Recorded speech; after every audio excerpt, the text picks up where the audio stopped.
bersama kami kelompok 7. Kami akan mewawancarai pedagang ayam The Presto. Bersama saya di sini si Oktaviana dan rekan saya Nadine.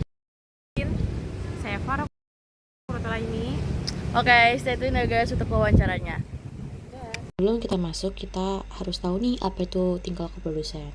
Tingkah laku produsen adalah pola tindakan dan keputusan yang diambil produsen dalam proses memproduksi barang atau jasa untuk mencapai tujuan ekonomi.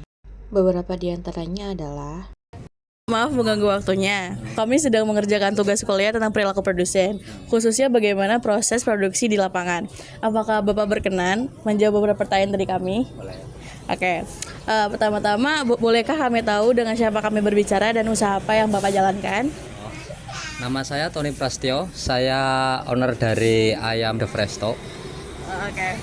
Oke, pertanyaan pertama, bahan baku apa saja yang Bapak gunakan dalam sekali produksi, berapa jumlahnya dan kisaran harganya? Bahannya meliputi ayam, tepung, minyak, dan paling seperti komponen-komponen lain seperti saus, sambal, kayak gitu. Oke. Itu ada ininya nggak, misalkan berapa sekali produksi, berapa ininya, kayak ayamnya misalkan sekilo, 2 kilo gitu? Kalau sehari kita bisa menghabiskan sekitar 50 kilo ayam, 50 ayam. sekitar 500 pieces.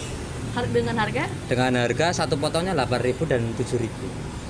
Oke. Terus kalau tepungnya kira-kira berapa kilo per hari? Tepungnya sekitar 25 kiloan. Dengan harga? Dengan harga 1 kilonya 15.000. Oke. Terus lanjut saus ya tadi ya katanya. Ya, kalau saus perharinya berapa? Saus kira-kira itu sekitar 50 kantong. Satu kantongnya itu sekitar isi 25 dengan harga 7.000-an. Oke. Itu nggak ada bumbu-bumbu lain gitu? Bumbu lain kita udah dari tepungnya, Mbak. Udah dicampur dari include gitu ya? Include sama tepungnya. Oke. Udah di marinasi kalau istilah orangnya itu. Oke. Terus lanjut ke pertanyaan selanjutnya. Di mana Bapak membeli bahan-bahan tersebut? Lalu apa alasan memilih tempat itu? Apa karena harga, kualitas, jarak, atau kebiasaan? Kalau soal memilihnya, franchise ini lebih murah soalnya daripada kompetitor yang lain. Kalau dari segi tempat, tiap daerah dia ada produsennya, ada cabang-cabangnya masing-masing. Jadi kita kalau di Bekasi pusatnya di Setu, kalau di Jakarta di Tangerang itunya pusatnya. Oke. Terus lanjut ke pertanyaan selanjutnya. Selain bahan baku, apakah ada input lain seperti tenaga kerja, alat, gas, minyak, atau listrik yang digunakan dalam proses? Ada. Seperti minyak paling sekitar 12 literan satu hari. Oke. Dengan harga? Dengan harga 1 liternya sekitar 18 ribuan. Terus kalau tenaga kerja sendiri Tenaga kerja atau? saya sama kakak, sama saudara. Tapi ini lagi keluar soal. Itu biasanya ada pembagian itu nggak upah gitu? Kalau kita upah bagi hasil sama kakak. Jadi bagi hasil. Sama saudara. Kira-kira berapa? Belum tentu, tergantung, ntar per 1 bulan kita kan ada pembukuannya.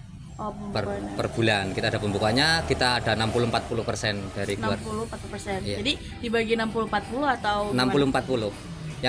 Yang 40 buat yang kerja, yang 60 buat ownernya. Oke. Terus lanjut. Kalau gas? Kalau gas sehari sekitar 2 tabung. 2 tabung. Dengan 1 tabung dengan harga 21. Oke. Kalau listrik? Listrik kita udah include sama tempat ini. Include tempat sewa. Sewa tempat ini berapa? 1 bulan sekitar 800.000. Oke. Terus lanjut ke pertanyaan selanjutnya. Berapa lama waktu yang dibutuhkan untuk membuat 1 kali produksi? 1 kali produksi, 1 gorengan itu sekitar 15 menit kurang lebih. 15 menit dari adon sampai matang. Oke. Lanjut, udah tadi.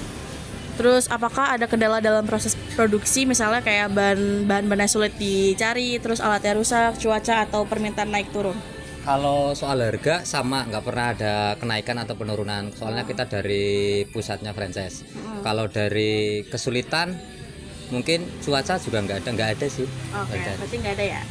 Terus lanjut, dalam 1 kali produksi biasanya menghasilkan berapa porsi?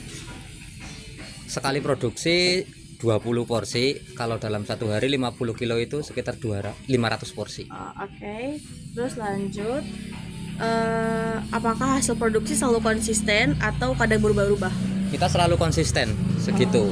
Mau itu pulangnya sore atau malam, kita konsisten dengan porsi segitu. Oke, lanjut. Berapa kira-kira total biaya yang dihabiskan untuk sekali produksi? Include semua yang tadi. Include semuanya dalam satu hari sekitar 3 jutaan. 3 jutaan. Oke. Terus lanjut. Apakah Bapak mencatat biaya produksi secara rutin atau hanya memperkirakannya? Kita mencatat, ada pembukuannya tiap hari. Dari pemasukan sampai pengeluaran kita ada pembukuannya. Oke. Terus lanjut, bagaimana cara menentukan harga jual per porsi? Apakah berdasarkan biaya produksi, harga pasar, atau mengikuti pesaing? Kita sesuai biaya produksi dari pusatnya. Oke. Soal harga Berarti emang udah dihitung-hitung ya? udah dihitung. Oke, terus lanjut, strategi apa yang paling efektif untuk menarik pelanggan? Apakah lokasi, rasa, harga, promosi, kebiasaan langganan, atau jam buka? Dari pertama kita dari jam buka, konsisten jam buka, keduanya dari pelayanan, dan ketiga soal rasa. Cita rasa kita selalu sama. Ya bener, enak banget Pak soalnya. Terus yang terakhir, menurut Bapak apa hal paling penting untuk mempertahankan usaha ini? Mempertahankan usaha ini konsisten sih Mbak, konsisten dari jam buka sampai tutupnya sama rasa, konsistennya di situ. Bener. Oke, terima kasih banyak sekali Bapak atas waktu dan informasinya Pak. Ini sangat membantu untuk tugas kuliah kami. Sama-sama. Ya, makasih banyak Makasih, Bapak. Oke, jadi sekarang kita akan menganalisis tingkah perilaku produsennya. Ada beberapa yang harus ada dalam poin-poin analisis tingkah laku produsen. Yang pertama tuh ada yang namanya tuh tujuan produksi.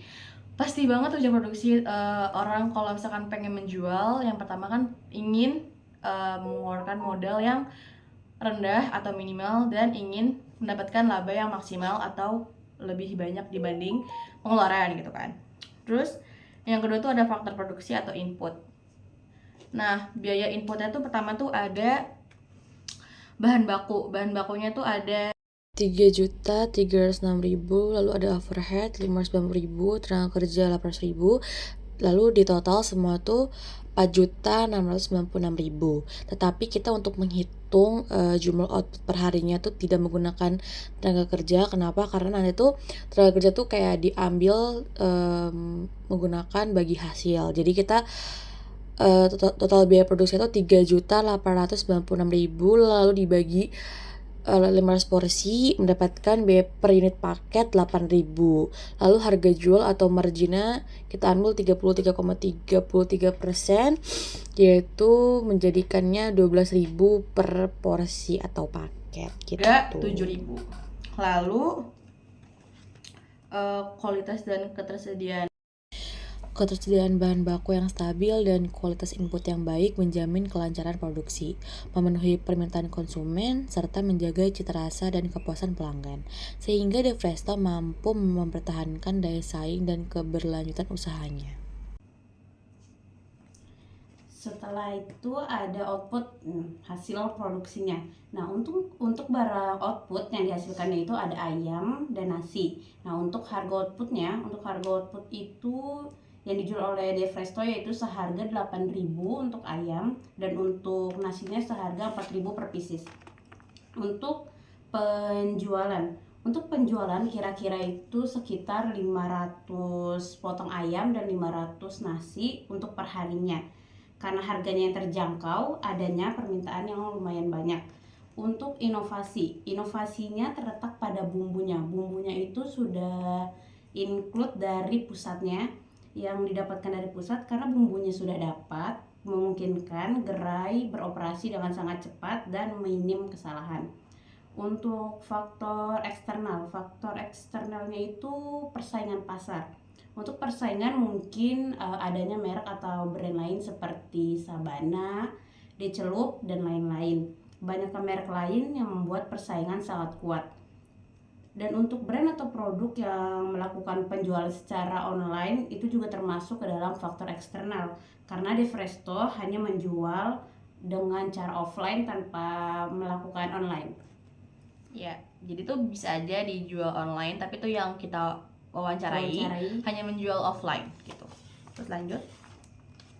Selanjutnya ada proses produksi untuk jangka panjang, yaitu ingin menjadi brand yang terpercaya, ingin memperluas cabang, atau ingin menjadi sumber pendapatan yang berkelanjutan.